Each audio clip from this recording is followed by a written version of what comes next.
இது Navi's diary. Working உமனோட life style and day routine பார்க்கணுன்னா இந்த சேனலை சப்ஸ்கிரைப் பண்ணிவிட்டு வீடியோவை தொடர்ந்து பாருங்கள்.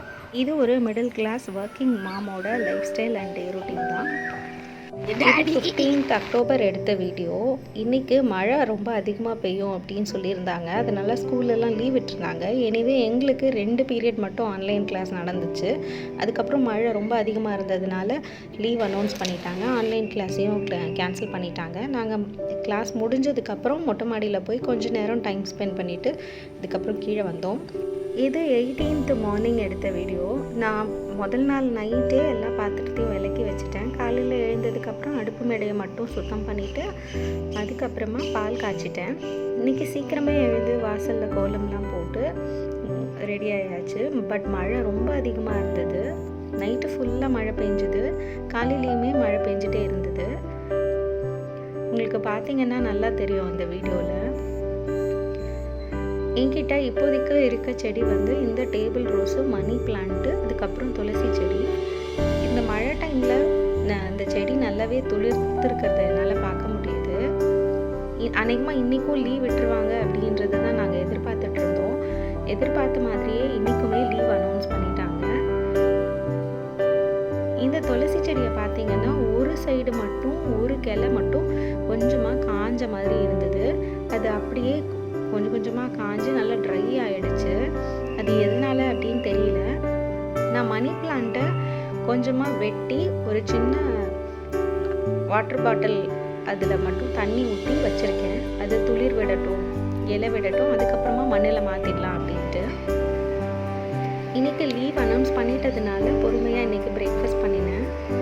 இது 20th சண்டே எடுத்த வீடியோ. சண்டே மார்னிங் நல்ல வெயில் அடிச்சது. ஒரு வாரமாக தொடர்ந்து மழை பெஞ்சதுனால எப்படா வெயில் வரும் அப்படின்னு வெயிட் பண்ணிட்டு இருந்ததுக்கப்புறம் வெயில் வந்ததுனால ஹாப்பியாக இருந்தது. இன்றைக்கி கொஞ்சம் துணியெல்லாம் மறுபடியும் வெயிலில் போட்டு உலர்த்தி எடுத்துடலாம் அப்படின்னு நினச்சிட்டு இருந்தேன்.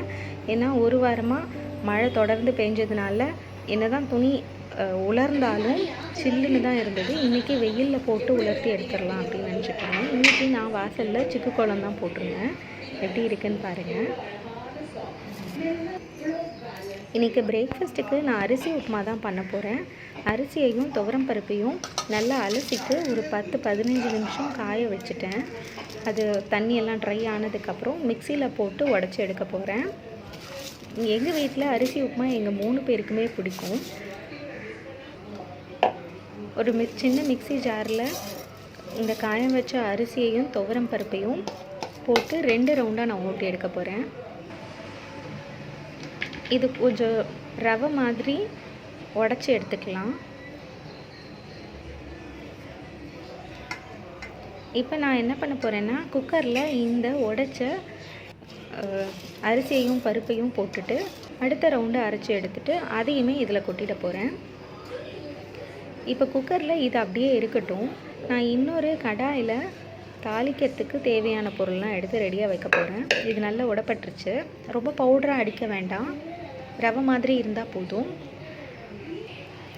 இப்போ உப்புமாவுக்கு தேவையான வெங்காயம், பச்சை மிளகாய் இதெல்லாமே நான் குட்டி குட்டியாக கட் பண்ணிக்க போகிறேன். எனக்கு ஒரு வெங்காயமும் 3 பச்சை மிளகாவும் போதும் இந்த குவான்டிட்டிக்கு. அதனால் நான் இதை நல்லா பொடி பொடியாக நறுக்கிக்க போகிறேன்.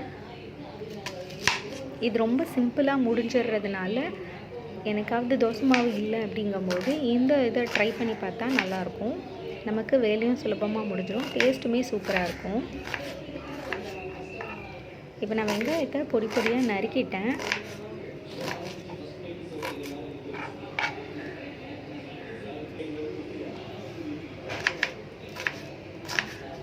இதே மாதிரி பச்சை மிளகாயும் பொடி பொடியாக நறுக்கிக்கோங்க. உங்களுக்கு காரம் ரொம்ப அதிகமாக வேண்டாம்னா 4 மட்டும் கீழ் போட்டுடுங்க. காரம் அதிகமாக வேணும் அப்படின்னா பொடியாக நறுக்கி போட்டுடுங்க. இப்போ அடுப்பில் ஒரு கடாய் வச்சுட்டு இதில் கொஞ்சமாக எண்ணெய் ஊற்றிட்டு கடுகு போட போகிறேன். கடுகு கொஞ்சம் வெடித்ததுக்கப்புறம் உளுத்தம்பருப்பு, துவரம்பருப்பு இது 2மே போட்டுக்கோங்க. நான் 2மே சேர்க்கலை. எனக்கு கொஞ்சம் கலர் மாறினதுக்கப்புறம் வெங்காயம், பச்சை மிளகாய், கருவேப்பிலை இதையும் போட்டு இதையும் கொஞ்சம் கோல்டன் கலர் வந்ததுக்கப்புறம் தேவையான அளவு தண்ணி ஊற்றிட்டு உப்பு போட்டுக்கோங்க. நான் கருவேப்பிலை பொடி கொஞ்சம் எல்லாத்துலேயும் சேர்க்குறேன். கருவேப்பிலை பொடி உடம்புக்கு நல்லது அப்படின்றதுனால அது யாருமே தனியாக சாப்பிட மாட்டேங்கிறாங்க. அது மாதிரி அதனால சாம்பார் இந்த மாதிரி உப்புமா இது எல்லாத்துலேயுமே கொஞ்சமாக சேர்த்துக்கிறேன். இப்போ நான் தேங்காய் சட்னி அரைக்கிறதுக்கு தேங்காவை கீறி போட்டு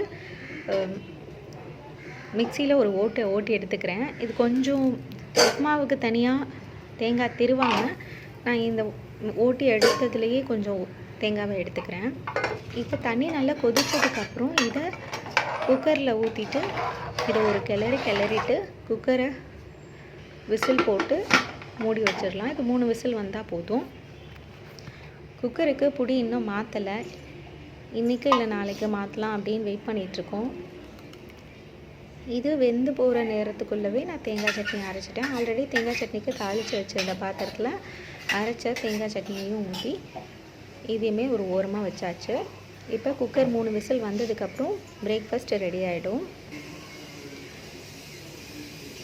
தேங்காய் சட்னி ரெடி. அதே மாதிரி நான் துருவி வச்சுருக்க தேங்காவையும் ஓரமாக வச்சுருக்கேன். நவிக்கு காஃபி போட்டு வச்சுருக்கேன். அவள் கொஞ்சம் லேட்டாக தான் எழுந்திரிக்கிறாள் இன்றைக்கு சண்டே அப்படின்றதுனால. சரி அவள் தூங்கட்டும், ரிலாக்ஸாக இருக்கட்டும் அப்படின்னு நானும் விட்டுட்டேன். ஹால் இப்படி தான் இருக்குது. இன்றைக்கி மார்னிங் இந்த குக்கர் பிடியையும் மாற்றுறதுக்காக நான் ரெடியாக வச்சுருக்கேன்.